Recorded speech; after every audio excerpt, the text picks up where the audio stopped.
Hi guys, welcome back to Haryana edition. और आज हमारी फोटोशॉप सीरीज का 12 का थर्ड पार्ट। इस एपिसोड में हम देखने वाले हैं content aware move tool and red I tool को। और दोनों ही टूल बहुत ही जबरदस्त है। तो चलिए फिर शुरू करते हैं।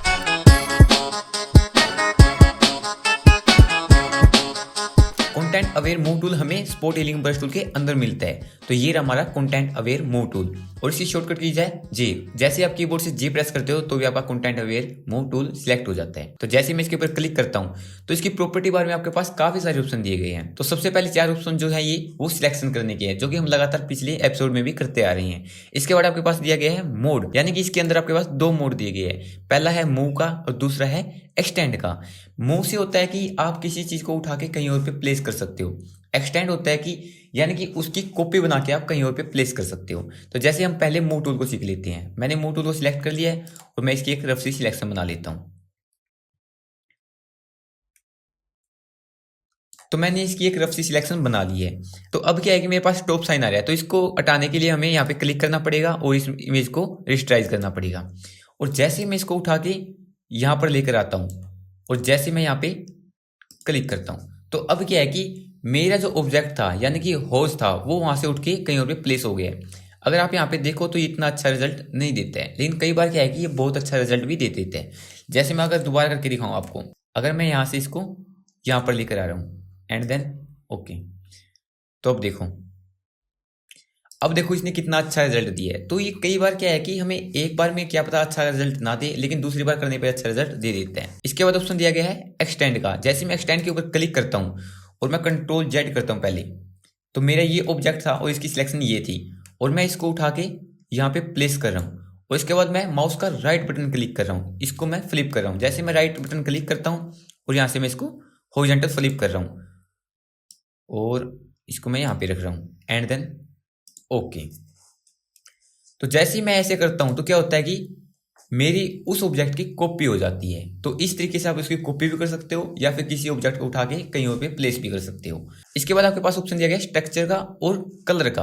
तो दोनों का ही बड़ा अमेजिंग काम है। स्ट्रक्चर क्या करता है कि जैसे ही हमारे पास यहाँ पे ऑप्शन दिए गए हैं, अगर मैं इसको 1 पे रखता हूँ तो फिर ये क्या करेगा कि इतना अच्छा रिजल्ट नहीं देगा। अगर मैं इसको 7 पे रखता हूँ या 5 पे रखता हूँ तो ये बहुत अच्छा रिजल्ट देता है। तो मैं पहले कंट्रोल जेड कर लेता हूँ। अगर मैं इसको सिंगल 1 पे रखता हूँ और इसकी मैं सिलेक्शन बनाता हूँ और फिर मैं इसको यहाँ से मूव करता हूँ और फिर ओके करता हूँ, तो अब क्या है कि अब ये हॉर्स को अच्छी तरीके से ब्लेंड नहीं कर पा रहा है, यानी कि इस इमेज को कट कर रहा है। अगर मैं स्ट्रक्चर को बढ़ा देता हूँ यानी कि 7 पे रखता हूँ और मैं दोबारा से इसकी सिलेक्शन बनाता हूँ और इसको फिर यहाँ से यहाँ पर रखता हूँ, तो अब देखो इसने इतना अच्छा रिजल्ट दे दिया है। तो इस तरीके से हम स्ट्रक्चर का यूज करते हैं। इसके बाद आता है कलर, यानी कि ये आपके बैकग्राउंड के साथ मैच करने की कोशिश करेगा।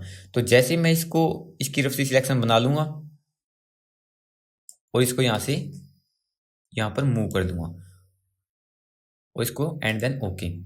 अगर मैं अब करता हूँ तो ये क्या है कि इतना अच्छा रिजल्ट नहीं दे रहा है। अगर मैं कलर को बढ़ा देता हूँ यानी कि मैं इसको 4 पे कर देता हूँ और मैं दोबारा से इसको उठा के यहाँ पर रखता हूँ और उसके बाद ओके करता हूँ, तो अब देखो अब ये बैकग्राउंड के साथ मैच करने की कोशिश कर रहा है, बहुत अच्छा रिजल्ट दे रहा है, यानी कि अब ये पहले से बेहतर रिजल्ट दे रहा है। इसके बाद आता है हमारे पास सैंपल ओ लेयर। तो सैंपल ओ लेयर का यूज करने के लिए हमारे पास एक न्यू लेयर की जरूरत पड़ने वाली है। तो मैंने एक न्यू लेयर ले ली है और इसके बाद मैंने सैंपल ओ लेयर को ओके कर दिया और अब मैं इसकी क्या है कि रफ सी सिलेक्शन बना रहा हूँ। तो जैसे मैंने इसकी एक रफ सी सिलेक्शन बना ली है, अब मैं इसको मूव कर लेता हूँ और अगर आप राइट की तरफ देखो यानी कि जो मेरी न्यू लेयर थी उसके ऊपर क्या है मेरा ऑब्जेक्ट आ चुका है। और जैसे मैं इसके ऊपर क्लिक करता हूँ तो अब क्या है कि मेरा ये जो हॉर्स है वो ब्लेंड हो चुका है और जो ये मेरा ऑब्जेक्ट है वो न्यू लेयर के ऊपर है। अगर मैं इसको हाइड करना चाहता हूँ तो यहाँ से हाइड भी कर सकता हूँ। इसके बाद आता है आपके पास ट्रांसफॉर्म ऑन ड्रॉ। अगर मैं इसको ऑफ रखता हूँ और मैं इन दोनों इमेज को पहले डिलीट कर लेता हूँ और इस इमेज के ऊपर मैं अप्लाई करने वाला हूँ, तो पहले मैं न्यू लेयर लेता हूँ